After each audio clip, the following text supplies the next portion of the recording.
Hi guys, and welcome to the morning after. Happy Tuesday. We had a big night last night, a 3-hour phenomenon.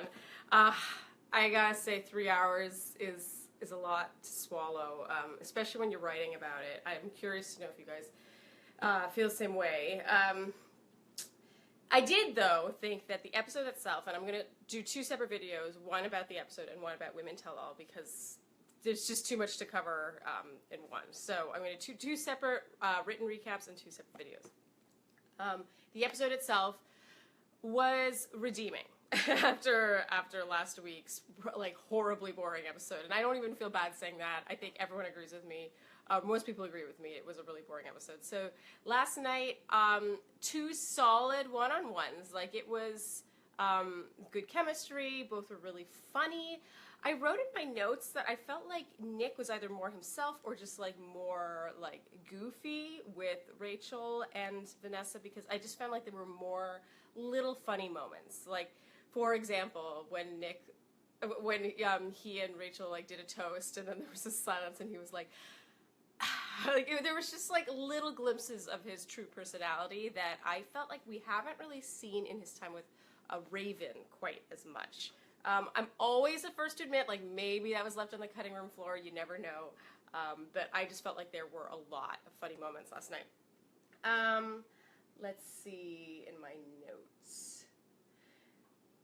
Oh yeah, for me the biggest thing of this episode, the biggest issue was really the logistics of his future relationship with Vanessa, what that would look like.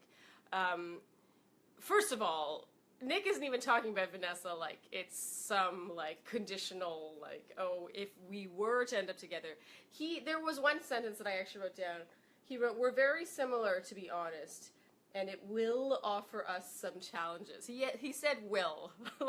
I have felt like he was going to pick Vanessa ever since her week 3 one-on-one, but I really feel like it's at the point where he and Vanessa are so far ahead of what he has with Raven. I'll get to the Rachel thing in a bit.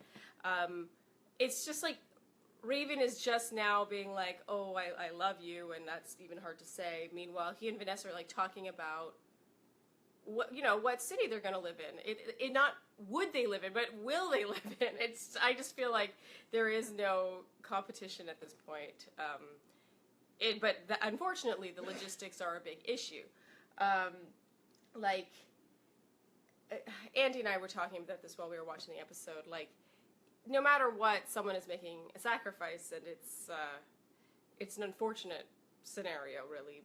Especially when it's two major cities, but they're pretty far away from each other, LA and Montreal, and you could argue that they could move to New York and be more equidistant, but no matter what, even then they're both making a sacrifice. Not that living in New York is a sacrifice, but I'm a little biased.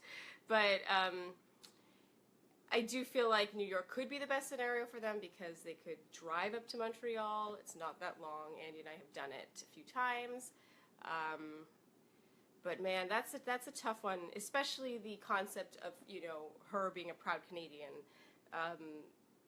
having to, sort of sacrifice everything she knows and loves and is proud of, to move, just for one person. That's a really tough thing. By the time I met Andy, I had lived here for years and considered it home, so it was no sacrifice to, officially live here again. So, God, I wish it were a little easier, I guess, or cleaner.